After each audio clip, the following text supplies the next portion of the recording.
Halo guys, Assalamualaikum warahmatullahi wabarakatuh. Balik lagi di BJS Tuti Vlog Channel. Kali ini aku mau bahas tentang review film Papua in Love. Kalau di Aceh itu ada si Toh yang ceritanya pakai apa sih namanya, kalau nggak salah dia ada ketok-tok gitu ya.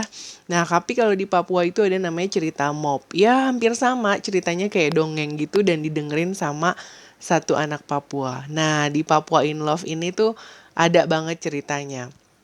Seru sih kalau kalian suka nonton Cupen Epen.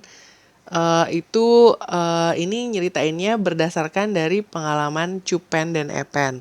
Jadi ini filmnya awalnya aku udah underestimate, aduh paling males nih, kayaknya ceritanya ngebosenin dan lain sebagainya. Cuma moralnya ternyata bagus, ada moral di mana harta kekayaan itu tuh nggak ada apa-apanya dibandingkan sama saudara kita sendiri, karena saudara itu adalah harta yang paling berharga buat kita. Jadi kalau kamu masih punya saudara, jangan disia-sia ya, karena saudara itu segalanya. Nah, di film Papua in Love ini film ini dibuatnya di tahun 2015.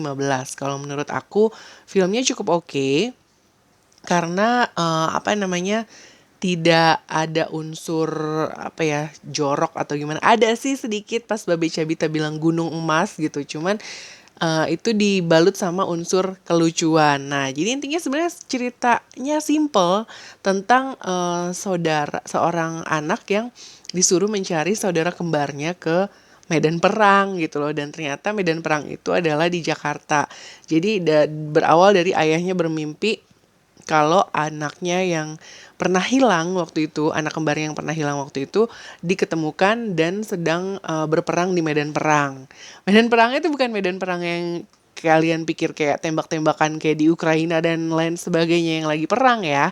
Tapi adalah perang antara geng gitu deh. Nah, emang bener ternyata jadi bapaknya dapat info di mimpi itu jalan Bomel.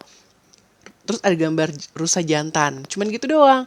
Akhirnya dia minta tolong sama anaknya yang namanya Selo, kembarannya Bomel, untuk mencari Bomel ke medan perang. Di situ ada lucu sih, cuman emang lucunya agak-agak jayus. You know Babe Cabita kan, tapi emang ada aja ide kreatif dia di Instagramnya juga tuh kayaknya luar biasa. Bikin kayak, gila nih orang ada aja idenya tiap hari untuk bikin kayak gini. Gimana iklan gak pada mau nge-hire dia ya kan gitu. Nah, di film ini juga ada beneran kembar, si Selo sama Bomelnya ini beneran kembar. Jadi waktu itu cerita nih si bapaknya kalau dia lagi mau melaut. Pada saat melaut, karena anaknya ada dua, dia coba untuk meringankan beban si ibunya dengan cara dibawalah satu anaknya untuk melaut. Pada saat lagi siap-siap, ternyata Bomel ini dia nggak kasih tahu namanya siapa sih waktu hilang gitu kan. Hanyut di laut dan kebawa arus sampai akhirnya dia cari kemana-mana, dia tidak menemukan anak kembarannya Selo, dan akhirnya dipastikan kalau kembaran Selo ini udah mati atau udah meninggal. Tapi kemudian si bapaknya ini ngimpi lagi kalau ternyata kembaran Selo itu masih hidup, dia ada di medan perang di Jalan Bomel dan ada gambar rusa jantan. Akhirnya pergilah si Selo ini untuk mencari Bomel. Di sini dia petualangannya seru banget. Jadi si Bomel ketemu sama Selo ketemu sama Babe Cabita, dan ternyata Babe Cabita ini juga orang yang nggak punya kerjaan sama sekali, jobless lah, dan akhirnya mereka sama-sama ke Jakarta. Di Jakarta lah baru si Selo ini diincer sama orang yang lagi ngincer Bomel. Disitulah akhirnya mereka ketemu. Lucu sih pas mereka ketemu, kayak kenapa kamu ikut-ikut muka saya kayak gitu ya, khasnya Papua deh.